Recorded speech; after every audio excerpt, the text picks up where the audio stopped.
नमस्कार मित्रांनो. 3.4 बघा, त्यामध्ये काय आपल्याला integral चॉर्ड AC and D intersect at point B, म्हणजे जेव्हा AC व जेव्हा BE एकमेकांना B मध्ये छेदतात. If ABE is 108, angle ABE, cone ABE हा तुम्हाला दिला 108 10H, आणि RAE is 95 हे तुम्हाला दिलेलं आहे. तर तुम्हाला DC विचारलाय, हा तुम्हाला विचारलाय, हा विचारला आहे. क्वेश्चन समजून घ्या. कसं लक्षात घ्या, हे आपण जे चालू आहे ना, हे पूर्ण कसं आहे माहिती आहे का? लक्षात घ्या सगळेजण.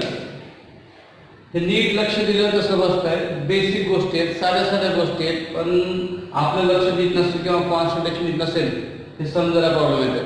आता तुम्हाला समजून सांगतो मी कसं आहे कसं. बघा, हे आहे सर्कल.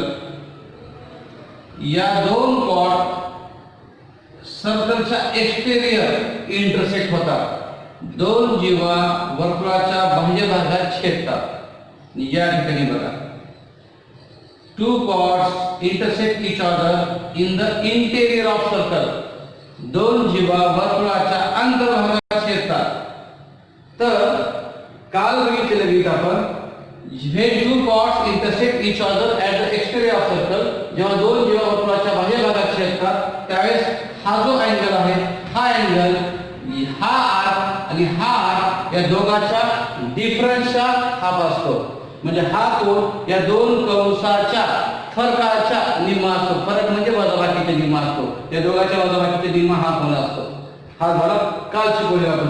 आता आज when two chords intersect each other in the interior of circle, जेव्हा दोन जीवा वर्तुळाच्या अंतर्भागात छेदतात तेव्हा हा कोन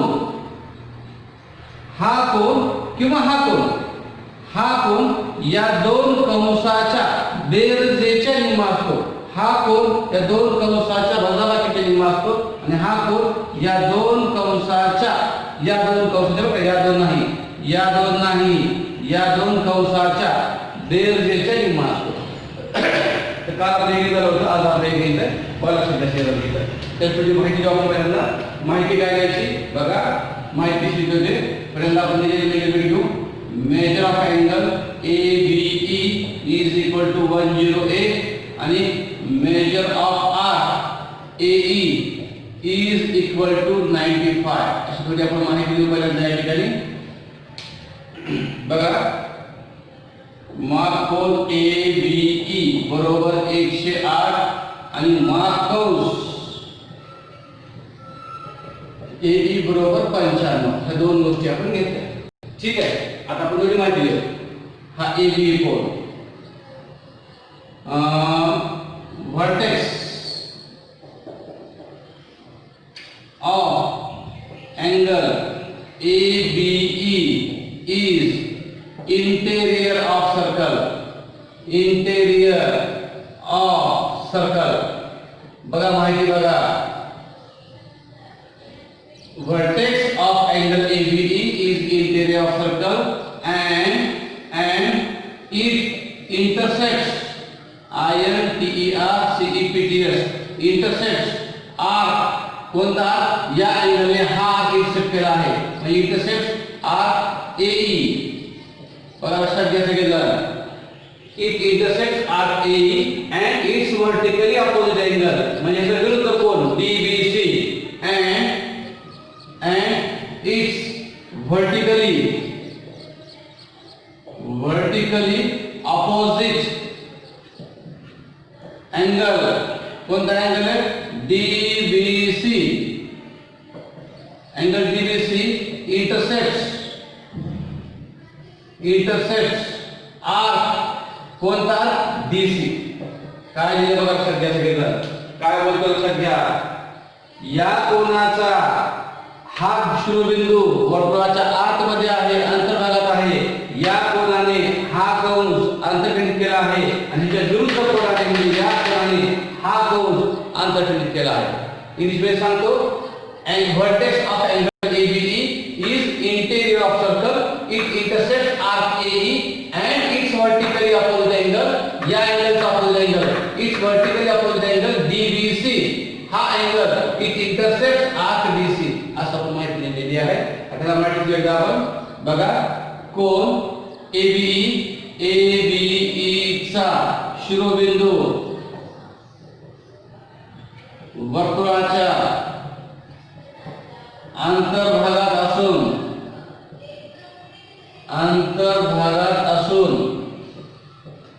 बघा लक्षात घ्या अंतर्भागात असून त्याने कंस AE अंतरखंडित केला आहे व त्याच्या विरुद्ध कोनाने म्हणजे ABE चा विरुद्ध कोन ABE चा विरुद्ध कोन हा DBC व त्याच्या विरुद्ध कोनाने कंस कोणता DC अंतरखंडित केला आहे. बघा बाळांनो सिस्टीम ही लक्षात घ्या सगळेजण कन्फ्यूज करून घेऊ नका. सिंपल ही माहिती पुढे द्यावी लागणार आहे. ही माहिती लिहिल्याशिवाय पर्याय नाही. या कोनाने हा कंस अंतर्खंडित केला आहे व त्याच्या विरुद्ध कोनाने हा कंस अंतर्खंडित केला आहे. This angle intersects arc AE and its vertically opposite angle intersects arc DC असं आपण लिहिलं आहे. आणि असं लिहिल्यानंतर हा अँगल या दोघांचे सब एवढा दाखवा सबचे हाफ दाखवा म्हणजे measure of angle ABE is equal to half. या ठिकाणी मेजर ऑफ आर्क कोणता वापरायला पाहिजे AE plus measure of arc हा बघायला पाहिजे DC. कसं लिहिले बघा काल या ठिकाणी हा अँगल हे काही दाखवतोय हा अँगल इथे हाफ आहे ह्यात पण हाफ असतं दोघांच्या सम एवढा आहे ह्याच्यामध्ये दोघांच्या डिफरन्स म्हणजे वजाबाकी किती येते या ठिकाणी वजाबाकी किती येते या रेखामध्ये या रेखामध्ये प्लस साइन येतं लक्षात घ्या सगळेजण. पुढं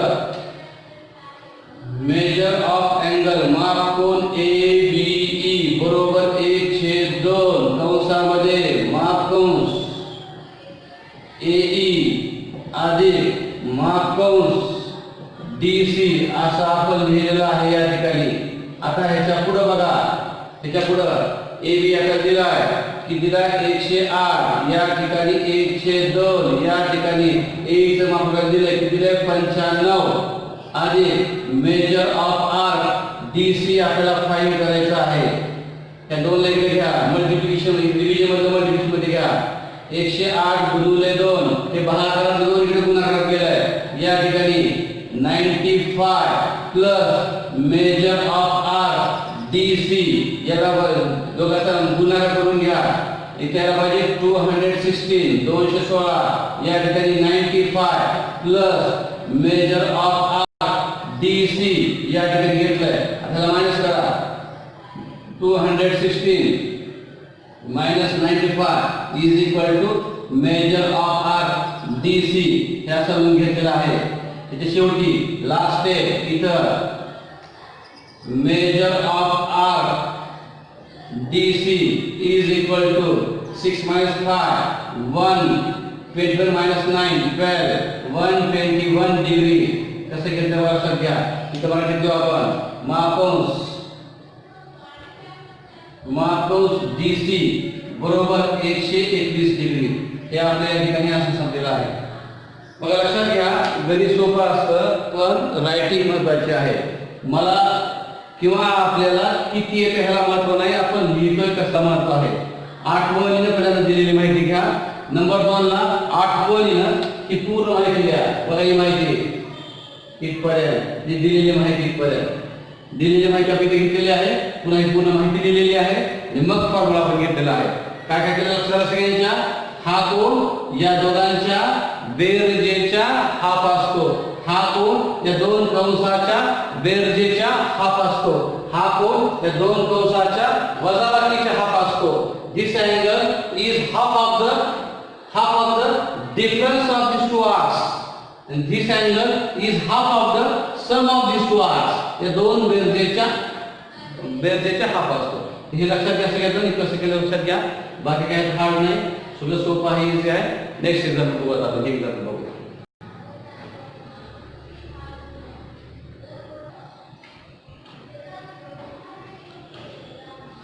तर बाळांनो आपण नेक्स्ट एक्झाम्पल बघू. लक्षात घ्या. मी मग म्हणल्याप्रमाणे घरी दररोज अभ्यास करा. मागे जे थेरम घेतले, जे एक्झाम्पल घेतलेले आहेत त्याची प्रॅक्टिस करा. सगळं रायटिंग मध्ये ठेवा. इझी घेऊ नका. लॉकडाऊन आहे. टाईम जेवढा तुम्हाला मिळतोय तेवढा वेळेचा चांगला उपयोग करा. हे सगळं समजून घ्या. आता काही गोष्टी मी सांगतो, लक्षात घ्या. इथं बघा या ठिकाणी आपण म्हणतो की हे सर्कल आहे. त्या सर्कल मध्ये समजा आपला हा अँगल आहे. हा अँगल ह्याच्या हाफ असतो. त्यामुळे आपण इन्स्क्राइब्ड अँगल थेरम, अंतर्लिखित कोनाचे प्रमेय. हा जर 100 असेल तर हा 50 असतो. हे आता सगळ्याला माहिती आहे. अजून एक गोष्ट, समजा हे सर्कल आहे, ही टँजंट आहे, स्पर्शिका, आणि ही छेदिका आहे. हा छेदिका. जसा हा अँगल ह्याच्या हाफ असतो तसा हा पण अँगल या कंसाचा हाफ असतो. हे जर 100 असेल हे 50 असतं. लक्षात घ्या दोघांचा फरक. हा कंस, हा अँगल हाफ, हा आर्क, हा अँगल हाफ. इथं दोन कॉर्ड आहेत. या ठिकाणी एक टँजंट आहे आणि एक सिकॅन्ट आहे. एक स्पर्शिका आहे, एक छेदिका आहे. या ठिकाणी दोन्ही जीवा आहे. फरक समजून घ्या. ह्याला म्हणायचं इन्स्क्राइब्ड अँगल थेरम, अंतर्लिखित कोनाचे प्रमेय. आणि ह्याला म्हणायचं tangent secant theorem, tangent secant theorem, स्पर्शिका छेदिका प्रमेय. हा कोन ह्याच्या हाफ असतो. बरोबर आहे. हे आपण शिकलोय. आता अजून ह्यात थोडं नवीन इथे तुम्ही लक्षात घ्या. या ठिकाणी बघा, ही सर्कल आहे, ही टँजंट आहे आणि ही सिकॅन्ट आहे. बघा हे दोघांना कंपेअर करा. इथं टँजंट, इथं सिकॅन्ट, पण सर्कलच्या बाहेर पॉईंट आला. तर टँजंट, इथं सिकॅन्ट, सर्कलवर पॉईंट आला. लक्षात घ्या. तर या ठिकाणी काय करायचं आपल्याला, तर या थेरमला म्हणा टँजंट सिकॅन्ट थेरम. शब्द ऐका, टँजंट सिकॅन्ट थेरम. इथं tangent secant segment theorem, tangent secant segment theorem, tangent secant theorem. स्पर्शिका छेदिका प्रमेय, स्पर्शिका छेदिका प्रमेय, स्पर्शिका रेषाखंडाचे स्पर्शिका छेदिका प्रमेय. काय आपल्याला लक्षात घ्या. आणि थेरम काय सांगतो, हा ही जी आहे सेगमेंट, या सेगमेंटचा स्क्वेअर, या रेषेचा वर्ग, ही पूर्ण साइड इनटू ही बाहेरची साइड, पूर्ण साइड इनटू बाहेरची साइड. त्यामुळे आपण टँजंट सिकॅन्ट सिगमेंट थेरम, स्पर्श रेषाखंडाचे स्पर्शिका छेदिका प्रमेय हे इथं यूज करायचा. या दोघांचा फरक आठवणी न विसरता लक्षात ठेवा. ह्याला काय म्हणलंय, ह्याला काय म्हणलंय, लक्षात ठेवा. तुम्हाला लक्षात ठेवायचं. ठीक आहे. बघा इकडे या ठिकाणी तर आपण काय माहिती लिहितो, रे PQ is a tangent and segment. बघा कसं ना, segment PRS, ती लेटर घेतली, PRS is a secant. 3 letter वाचायचे, लक्षात घ्या सगळं. किरण PQ ही स्पर्शिका असून रे PRS ही छेदिका आहे. लक्षात घ्या. ही स्पर्शिका, ही छेदिका. This one is a tangent and this one is a second. आता प्रमेयाचं नाव, by tangent secant segment theorem. शब्द नीट बघा काय लिहिलं ते. रेषाखंडाचे स्पर्शिका छेदिका प्रमेयानुसार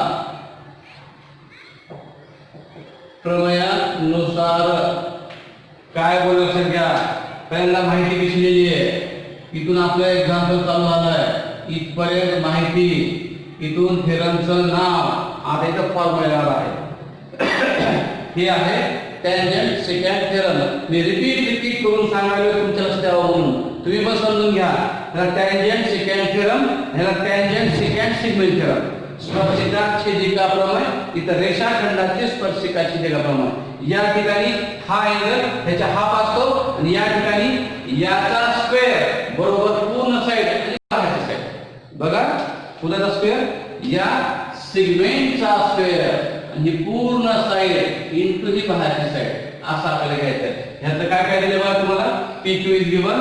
PQ हे तुम्हाला दिलं 12 दिलेला आहे. PR हे तुम्हाला दिलेला आहे 8 दिलेला आहे आणि आता आपण सॉल्व्ह करायचं. ठीक आहे, घेऊ माझा मित्र काय पाहिजे घेतलं PQ स्क्वेअर बरोबर इथे यायला पाहिजे PR into PS. PR into PS. PQ म्हणजे 12 चा स्क्वेअर, 12 चा स्क्वेअर. PR म्हणजे 8 इंटू PS. आता या ठिकाणी 12 चा स्क्वेअर म्हणजे 144 लिहू शकता तुम्ही. 144 लिहा किंवा 12 इंटू 12 लिहा is equal to 8 into PS. मी असं का केलं तर मला 8 डिवाइड करायचं म्हणून असं केलं. आता 12 into 12 upon 8 is equal to PS. 12 चा स्क्वेअर मी 144 इथे लिहू शकतो पण तसं लिहिलं नाही, लक्षात घ्या. आता दोघांना आपण डिवाइड करू, आपण 4 ने डिवाइड करू. 4 2 चा आणि 4 3 चा, 4 2 8 4 3 12 आणि 2 ने डिवाइड करा 2 6 चा. कसं केलं बघा. ओके, 4 4 4 4 2 8 4 3 12 आणि पुन्हा 2 ला वेगळं बेस 12. इथं आलं 3, इथं आलं 6 is equal to PS. PS is equal to केला पाहिजे 12 सॉरी 18. आपण काय काढलं PS काढलं. PS म्हणजे पूर्ण सेगमेंट काढला आपण PS. आता आपल्याला काय करायचं आहे, हे झालं PS, हे PS आपण काढलं. आता काय पाहिजे मला RS पाहिजे. RS काढायचं. एकदा कॅल्क्युलेशन चेक करून घ्या. 4 ने दोन डिवाइड केलं, 4 ने दोन भागितलं, 4 2 8 4 3 12. पुन्हा ह्या 2 ने याला भागितलं बेस 12 आणि ह्या दोघांचा गुणाकार केला आपण 3 आणि 7 दोन त्याला 18. हे लक्षात घ्या. आता मला काय काढायचं RS काढायचं. तुम्ही काय करणार, या ठिकाणी बाहेरचा भाग PR प्लस आतला भाग RS. PR plus RS is equal to पूर्ण भाग घेतला PS. इथं 8 वळीनं बिटवीन दाखवा म्हणजे P dash R dash S हे 8 वळी दाखवा या ठिकाणी बिटवीननेस. पुढं PR मला दिलेला आहे 8.